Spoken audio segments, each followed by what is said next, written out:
Abang.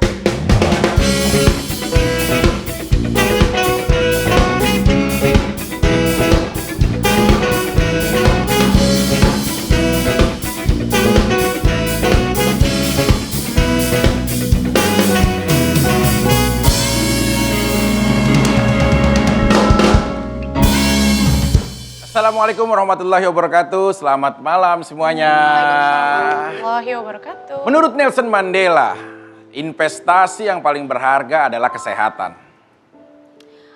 Kita sebagai makhluk hidup yang hidup secara bersosial Dan selalu kita saling berdampingan satu sama lain. Dan kita berdua akan menemani semua pemirsa di rumah sampai 1 jam ke depan. Di acara The Real Vicky Nisasi.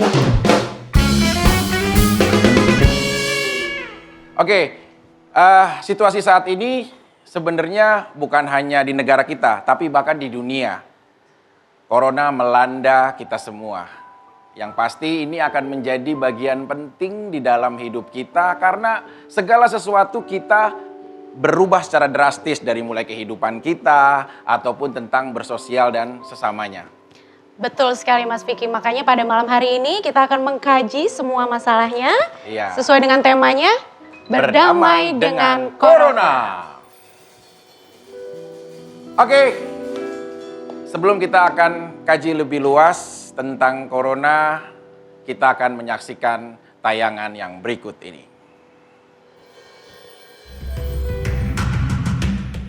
Severe Acute Respiratory Syndrome Coronavirus 2, SARS-CoV-2 yang lebih dikenal dengan nama virus corona, adalah jenis baru dari coronavirus yang menular ke manusia. Infeksi virus corona disebut COVID-19 dan pertama kali ditemukan di kota Wuhan, China pada akhir Desember 2019. Virus ini menular dengan sangat cepat dan telah menyebar ke hampir semua negara, termasuk Indonesia, hanya dalam waktu beberapa bulan. Hingga sampai saat ini jumlah kasus pasien positif di Indonesia terus bertambah. Ini kasus positif naik menjadi 1.178 sehingga totalnya adalah 50.187 orang. Namun sayangnya di tengah terus bertambahnya kasus corona, pemerintah melonggarkan kebijakan PSBB dan seiring berjalannya waktu, program New Normal sedang berjalan hingga saat ini. Di waktu yang bersamaan, pemerintah terus gencar mencari vaksin. Organisasi Kesehatan Dunia, yaitu WHO, dikabarkan telah menemukan vaksin virus corona atau COVID-19 dan mulai disuntikan kepada para sukarelawan. Apakah Indonesia mampu menciptakan vaksin virus corona? Selengkapnya kita bahas hanya di The Real Vicky Nisasi.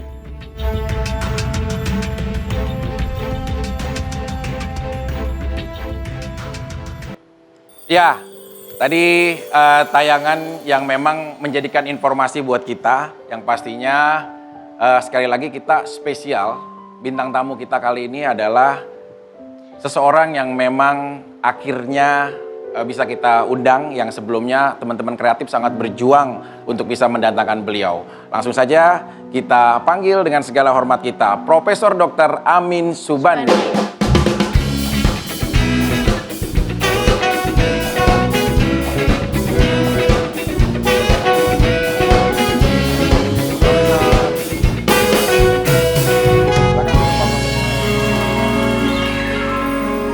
Alhamdulillah, terima kasih Pak Profesor sudah datang di tengah-tengah kita, pasti dengan waktunya yang sibuk sekali.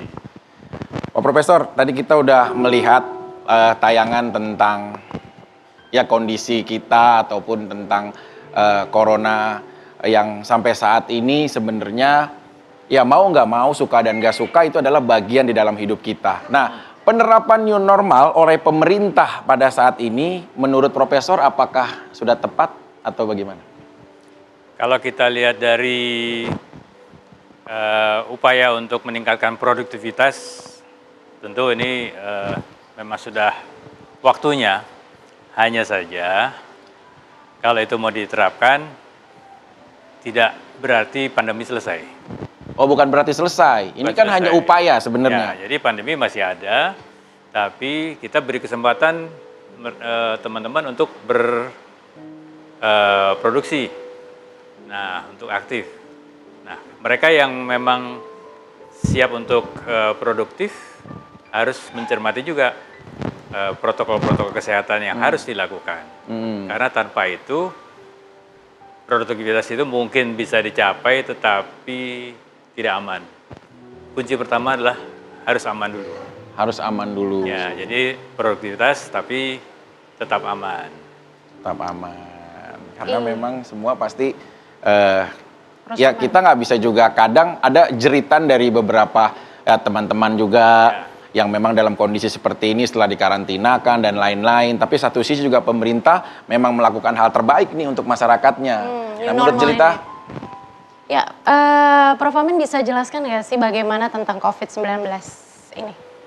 COVID-19 ya, Ya. ini ceritanya agak panjang nih, Panjang ya? 3 SKS barangkali. 3 SKS. Ya, jadi cerita pendeknya adalah kita tahu COVID-19 itu disebabkan oleh SARS coronavirus. Ini virus yang keluarganya banyak, ada 200 lebih ini coronavirus di dunia ini. Tapi sebagian besar ada di hewan. Di manusia itu hanya 6, sekarang 7 jadinya. Dan 4 diantaranya hanya menyebabkan flu biasa. Yang 3 itu yang SARS sama MERS, sekarang SARS yang kedua, SARS coronavirus kedua. Nah, sebetulnya penyebarannya hanya tanda petik ya, lewat percikan. Nah, tapi percikan itu ternyata tidak sederhana gitu ya. Jadi percikan bisa jatuh di muka kita langsung, bisa jatuh di permukaan meja, bisa tertiup angin jauh dan sebagainya. Dan penyebarannya kita lihat dari akhir Desember sampai sekarang udah seluruh dunia itu luar biasa. Jadi dulu yang SARS yang pertama kan memang heboh, tapi ternyata tidak sampai ke seluruh dunia kan ya. Tapi Prof, pertama kali apa yang saya ketahui dari informasi bahwa virus ini sebenarnya terjadi di kota Hainan, Wuhan di China, dari seorang pedagang udang pada saat itu yang berusia 57 tahun bernama kalau nggak salah Wan Guanzi. Nah, itu memang seorang ibu yang memang hanya seorang, ya maksudnya pedagang yang tidak berinteraksi secara luas ataupun dia tidak mendunia, tapi dia akhirnya sebagai orang pertama yang membawa virus itu dari akhir tersebar ke seluruh dunia. Memang itu kajiannya seperti apa tuh, Prof? Kira-kira? Ya, ada beberapa teori sih ya. Ada yang katanya dari Wuhan itu. Iya. Tapi kemudian kan orang bertanya dari pasar itu asalnya dari mana? Iya. Ya kan, itu kan bulan akhir Desember ya. Tapi kalau dilihat perkembangannya mungkin sebelum itu sudah ada virusnya, cuman masih terbatas.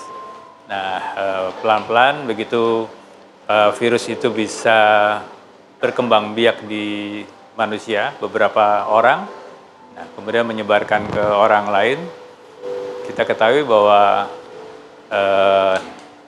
reproduction number-nya, artinya jumlah orang yang bisa ditulari oleh satu orang, itu kan sekitar 3 sampai 4 orang lah. Jadi kita bisa bayangkan satu orang menularkan ke 4 pelan-pelan itu ya, 4 ke 16, begitu seterusnya. Nah, kalau kita hitung pakai manual aja, jadi kita bisa lihat tuh pertambahannya. Begitu udah mencapai ribuan orang, nah 1000 jadi 4.000. Oh, iya. 1.000 jadi 16.000. Semakin meningkat, Ya, semakin meningkat.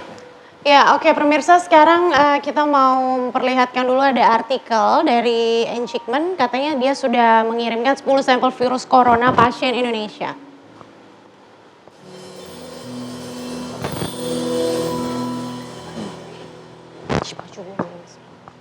Eijkman sudah kirim 10 sampel virus corona pasien di Indonesia. Bagaimana Prof menanggapi artikel ini? Ya, jadi kami sebenarnya virus itu sudah beberapa virus sudah kami miliki sejak bulan awal Maret ya. Tapi baru bisa kami sequence setelah kami bisa mereorganize di laboratorium kami. Sebelumnya seluruh laboratorium di Eijkman itu fully occupied, jadi semua staff kita kerahkan untuk diagnostik, untuk menggarap sampel-sampel yang begitu banyaknya, sehari bisa sampai 800 sampel. Nah, tapi terus sudah kita bisa organize, mulai kita bagi si A ngerjakan ini, si B, akhirnya ada tim yang kita tugasi untuk melakukan sequence study. Dan muncullah pertama kali tiga sequence ya kemudian muncul dan itu ternyata tidak berada di dalam grup yang sudah ada sebelumnya di dunia ini. Dan pada awalnya ini diduga akan menjadi satu kelompok baru nih, kelompok mungkin Asia Tenggara barangkali ya. Nah sekarang itu masuknya di kelompok O. O itu others, yang lain-lain masih. Nah kemudian berikutnya kami mensubmit lagi 4 hari kemudian 4 virus. Jadi dalam waktu seminggu ada 7 virus ya yang dimasukkan tadi. Kemudian 2 minggu yang lalu kami nambah lagi ada 3. Kami targetnya 100 virus nanti akan di 100 virus. Karena dengan 100 virus yang di sequence itu kita akan bisa mempelajari banyak hal. Pertama tentu pergerakan si virusnya di seluruh Indonesia. Kita mesti tahu kan yang ada di Manado itu apakah dia dari Jakarta, Iya. ataukah dia dari Papua, atau dari Jakarta ke Papua dulu baru ke sana. Karena virus yang kami submit, yang 3 pertama misalnya, itu setelah dikaji, semuanya dari Wuhan. Semuanya. Tetapi jalannya beda-beda. Caranya yang membedakan. Ya, dari rangkaian genetiknya kita bisa tahu bahwa dia dari Wuhan, tidak langsung ke Indonesia. Ya, ada satu yang ke Amerika dulu, baru ke Indonesia. Ada yang ke Eropa dulu, baru ke Indonesia. Ada yang ke Australia, baru ke Indonesia. Jadi kita bisa mempelajari sebetulnya pergerakan virus dan pergerakan manusia yang membawanya. Nah, kita harapkan di Indonesia juga gitu. Nanti kita bisa tahu yang di Tangerang itu apakah dari Depok ataukah dari luar, itu kita akan bisa tahu.